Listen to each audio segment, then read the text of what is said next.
What's up? We're back outside, which means that I'm doing another YouTube channel. Nope, not a channel. Just a video. But on the parenting series, today I'm going to talk about my experience with the NICU. What is the NICU really like? What is it really like? What is it really like?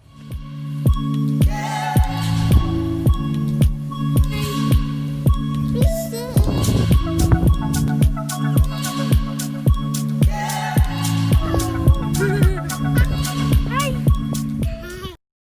my job today to try to explain to you, what the NICU is kind of like, take a walk in my shoes. I'll tell you my experience, and yeah. So Rosalie, she was induced at 36 weeks, and she weighed 3 pounds 5 ounces.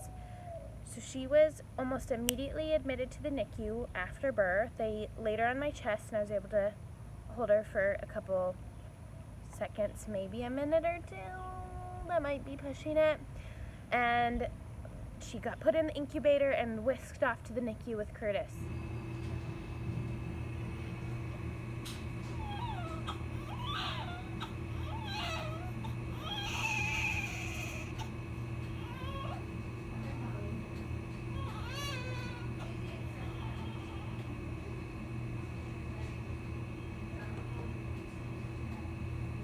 So she was like way too little, but she was fully functioning other than that. Lots of babies get admitted to the NICU for a bunch of different reasons.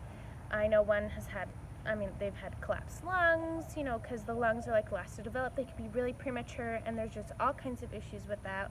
Some babies are born with their bowels outside of the body and have to have surgeries really young. They could have really low birth weight like Rosalie did and be totally fine otherwise. Some babies can't maintain their body temperature, etc., etc., etc., literally for any reason. Like, you might be more familiar with the ICU, which is the intensive care unit, which is the adult version of the NICU.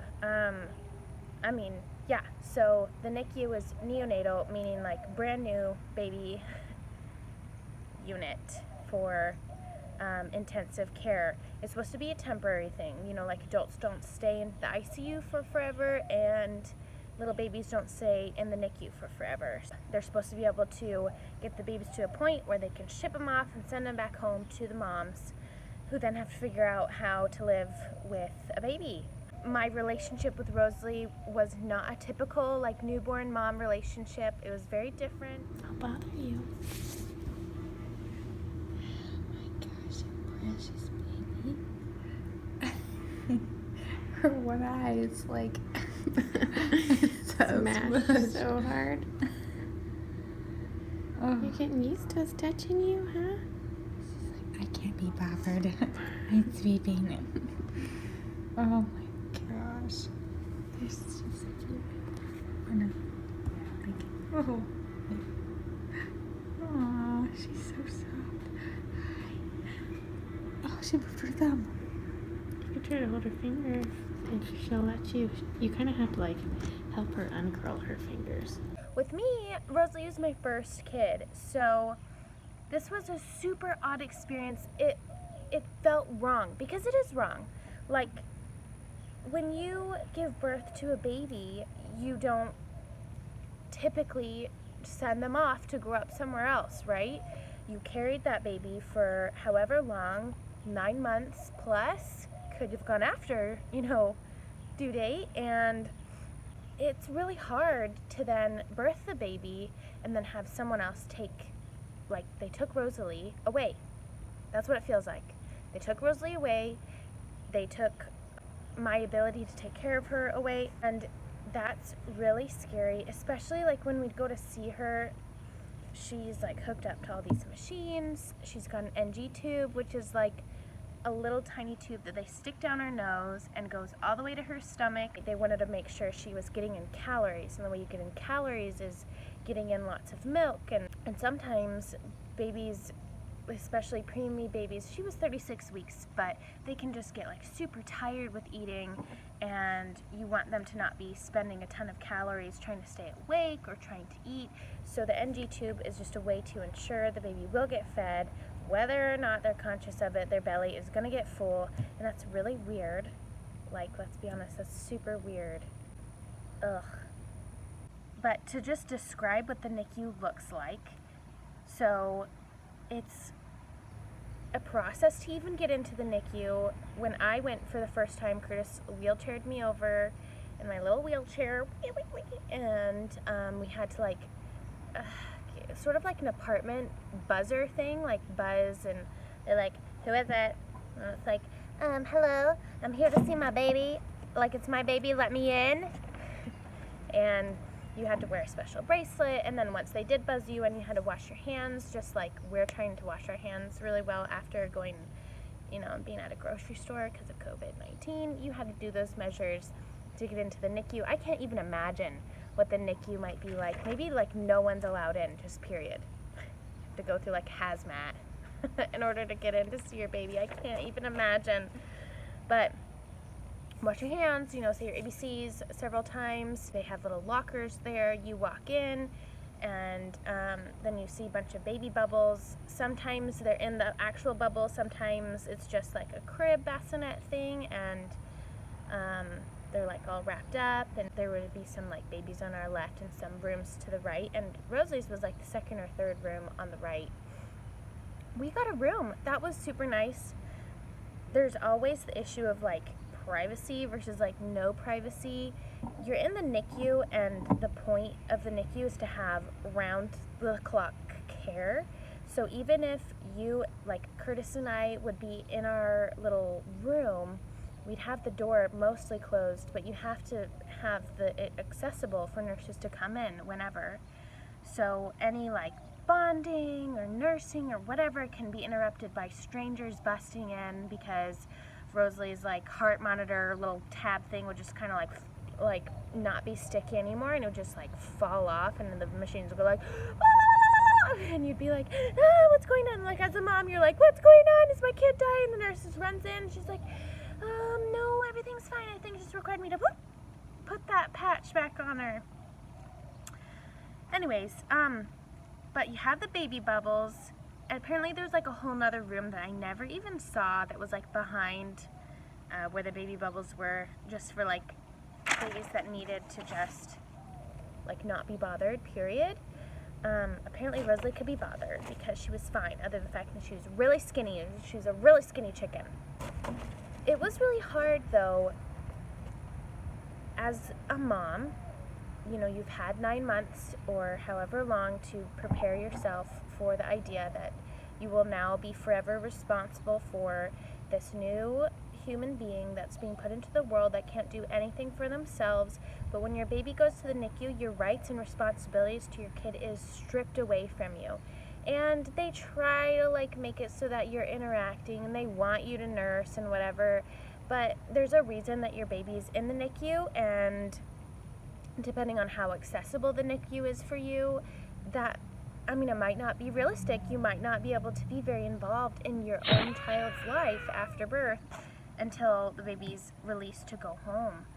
Like, I had to say goodbye to Rosalie. I had the option to stay another night, but I opted out from the hospital because I had been induced and already had been in the hospital for like several days, and it's very uncomfortable. There might be like more comfortable hospital rooms, and that's like what the celebs get or something. Like, it's a perfect bed. Mine, is like the 2-part bed that comes out so you can birth the baby, and like not comfy. Poor Curtis, like sleeping on the couch, not comfy for him either. And Rosalie was going to be at the NICU for an extended period of time, so staying just like one extra night wasn't going to make the biggest difference. But boy, did I cry. It felt like I was choosing to abandon my child, and I had to say goodbye to her because she's no longer accessible to me. I can't just go around the corner to the NICU and be like, hey, how are you doing today? It has to be like a purposeful trip. You take time out of your day. Granted, we lived 5 minutes away from the hospital. That was a huge blessing. I didn't even realize how big of a blessing that was going to be, but I could go back whenever I wanted. So we went home, and we came home, and I could still smell the antiseptic soap on my hands, and Curtis was like, smell your hands, and I just cried because I had just associated that smell with Rosalie and being in the NICU with her, and you should never have to leave your child. It's heartbreaking, and it's temporary, and I know that like logically it doesn't make sense, but your mama baby body is ready. Your mama bear is ready to take care of her cub. You have tons of hormones, your body's just like pushing hormones for you to bond with this child, and your opportunity to bond is limited or not accessible. Like, it just might not be. The NICU personally was overwhelming. It might be because it was my first child. Okay, not okay with that. Okay, get out of here, Aunt. We aren't friends. Okay.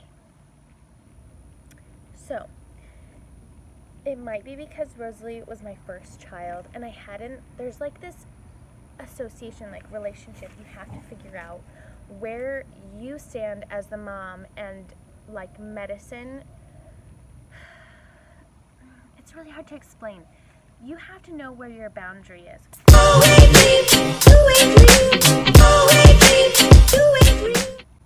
Okay, please, stop bothering me. I'm not on your anthill. Okay?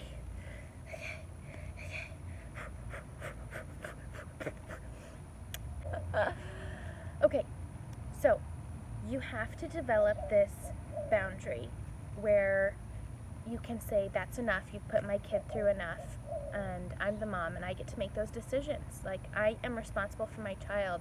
So you have to find out where you stand with like medical professionals and yourself. And I hadn't even had the opportunity to develop my sense of self when it came to being a mom. Like, honestly, it's not something that came very naturally to me. It took several years, like now, where I understand, like, I'm a mom and I have children. Like, that's way normal for me. But it wasn't just like immediate, like the baby was birthed and I knew my place as a mom. So a lot of why I got overwhelmed could be because it was my first kid and I didn't know where to be like, no, we're fine, please get out of the room. You know, I need privacy with my kid. You can wait 5 minutes, you know, do a different kid first. Like, I don't know, maybe I'm just like too nice of a person. I don't know. But I got overwhelmed. I was very sensitive, and the nurses were not always super kind and considerate. Granted, there's a ton of nurses. Like, there were so many nurses at our NICU that I can't just like point blank say NICU nurses aren't sensitive at all. But there were some NICU nurses more sensitive than others, and the ones that weren't very sensitive would be like, you know, let me see what you're doing. Are you nursing right? It's just my sense of pride. I just had a hard time feeling like I had no idea what I was doing. And not only did I not have any idea what I was doing, but there was a nurse right here being like, you're not doing that right. And I'm like, get out of the room.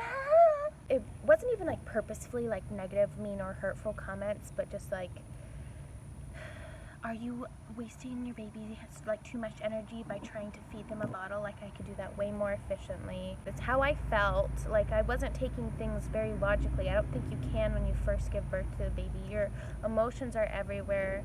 I had to deal with NICU nurses that weren't super sensitive. The goal was to get Rosalie out of the NICU, and to do that was for her to gain weight. And to gain weight, she needed to eat food. Like, she needed to drink a lot of milk, and she didn't ever drink a lot at once. We were working on like teeny tiny bits, and I get that like the baby's digestive system is new, but it was so important, and there to be some days where they would just hold feeds, like not the whole day, but like if you're feeding every 3 hours, they would hold a feed. So I'd go up to the NICU, super excited to see my baby and help her try to take a bottle. I had to be professional at trying to make her drink a bottle because she was just so tired. So there'd be times where I'd go up to the NICU and they'd be like, we had to hold feed. And I would just feel devastated. Like, it's not even, I can't control Rosalie at all, or whether or not she was eating, but it just felt like I knew what the goal was, and I knew how to get there, and, you know, I wanted Rosalie to come home with me, and we couldn't even feed her, so that was that. I kind of wondered if sometimes medical professionals' common sense just like flies out the window. That's not like probably fair for me to say, but when they held Rosalie's feet, it was because her tummy was really bloated, and I know babies have like a really hard time digesting food because they're brand new and their digestive system's brand new, and it's better not to push their digestive system. It needs to develop and grow and get, you know, bacteria and all kinds of things. And but like her belly was bloated, and me as a brand new mom, I only had personal experience, like no like medical experience that could help me figure out like, why is her belly bloated, what can I do? And I just sat there and I rubbed her tummy, because when I have like really bad like gas or whatever, you just kind of like do some like massages down there. And I did that for Rosalie. She farted so many times, and it made me so mad. I know that those nurses and those doctors are parents. Like, I don't get it. My conclusions that I draw is just like the emotional connection and the medical information, your profession have to like be separated. And sometimes with that, I think sense of common knowledge just kind of leaves, because you're looking for a medical answer. How can we fix this? Not something like simple like a belly massage.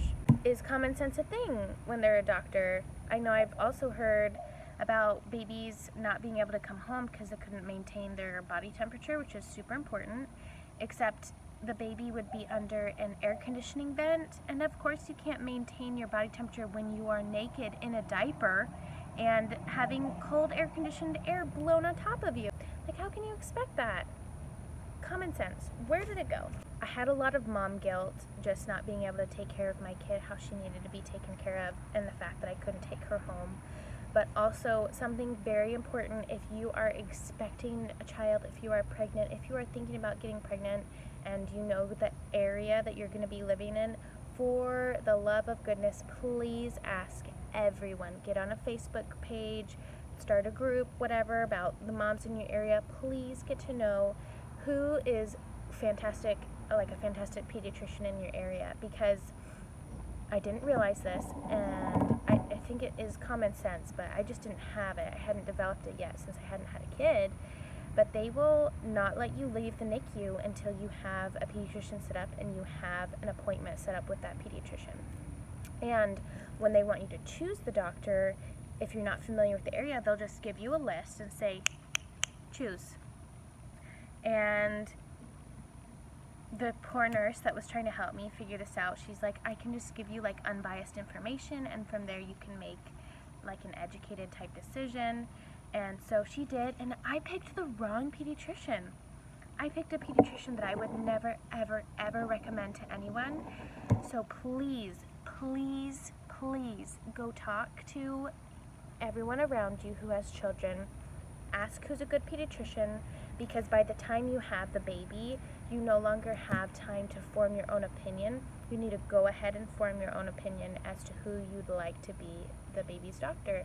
There's no such thing as a doctor interview. There's not like a career fair where it's just like a pediatrician fair where you can go circulate around and talk to the pediatricians in your area. Unfortunately, you just have people, other moms in your area. So please, buddy up to the person you see in the grocery store, talk to the moms at your OB clinic, go to church, talk to those people, and figure out who's a good pediatrician. They will expect you to figure it out right quick. It's also only fair to go ahead and address things that I'm grateful for with our NICU experience. Something that I totally took for granted, that I didn't realize I'd taken for granted until we had Margot, our second baby, is that I could sleep. Like, I could sleep, guys. I could sleep all night, and I was never woken up by a crying baby. Granted, for me, it was kind of depressing because the house was quiet and I was supposed to have a kid, but there was no kid. So, but you get to sleep. right? That's something your body went through labor. It's exhausted. It's so tired. You get to sleep. I got to sleep. And it was fantastic, except for I would wake up with anxiety, wondering where my baby was and if she was doing okay, and when can I see her, and I had to go head to the NICU, like, first thing in the morning. I'd wake up. I wouldn't even, like, do my hair. I'd just run to the NICU. I never had anxiety, by the way, before I had a kid. But all of a sudden, I do, which is probably a good thing that you're concerned for their well-being, but I was, like, really concerned. I was, like, really concerned. So another positive thing is that I was totally used to tubes and machines. I think a lot of people, when they walk into a hospital to visit someone, they get really overwhelmed and scared and intimidated by all of the machines beeping and the tubes, and that was very normal. There's a real person underneath all of those tubes. It's sometimes hard to see past that, but we had to see past it. We got super used to it, and we got to see and love the child underneath. Even the one time when she had like a unicorn IV, they found a vein in her head because like both of the arms, the veins had like collapsed because they were still giving her an IV for a while, and even like a glucose drip, I'm pretty sure. Correct me if I'm wrong out there, any professionals. And but they had a unicorn IV because they could really see the veins in her head. So unicorn's a nice way to put it. It was like a loser corn, okay? Like, she was scary to look at, but we got really used to it. Another positive thing is we learned how to bathe a baby and change a baby in the hospital. There were nurses literally right there making sure you did it right. Who has that? No one has that. I didn't know that would be a good thing because it kind of felt overbearing sometimes, but a lot of the times the nurses that I'm thinking of were just being helpful and helping out of the kindness of their hearts to make sure that we went home really prepared. And also, because the nurses were just so used to it, they would handle Rosalie, and I'd be like scared to touch her. You know, I'd be scared to break her. I remember her hand being as small as my thumbnail, and that seems wrong. Even looking back, that doesn't seem right, but I know I had that thought in my head, like, oh my gosh, her whole hand is the size of my thumb. I was scared to touch her and like break her, and at the end of the day, she's not made of glass, and the nurses helped me really figure that out. They just like pick her up, you know, lean her over, burp her and stuff, and I was like, okay, like, my eyes are open. I now see that I can touch my baby, and I'm not going to break her, and you know, since she was so small, that was something that I had to come to grips with, at least before we left the NICU, right? Something super duper sweet that the nurses did for us. Well, okay, rewind. Rosalie was born in November, so there were certain big things that we missed with her. Like, we missed Thanksgiving. We weren't able to do Thanksgiving with our child, her first Thanksgiving, but the nurses at the hospital, they went ahead and did like a turkey footprint. Some kids do like a turkey hand. They did a turkey footprint and decorated it, and they did like a graduation hat whenever she graduated from the NICU and was able to go home. And you guys, stuff like that just like warms my heart. Like, thank you so much. I felt like I wasn't part of her life, and I get to take those things home and remember that someone was making sure I felt like she was included in the holidays and included in things to celebrate. Those nurses aren't paid, you know, super awesome, and they still wanted to make sure that they did special things like that, and I didn't take it for granted. Like, those special things warmed my heart. They helped me feel like I almost cried in gratitude that they would do something so sweet for me. It was a lot of stuff moving towards the diaper. So cute. That's her whole little body. You ate so much food. Thanksgiving's not till Thursday.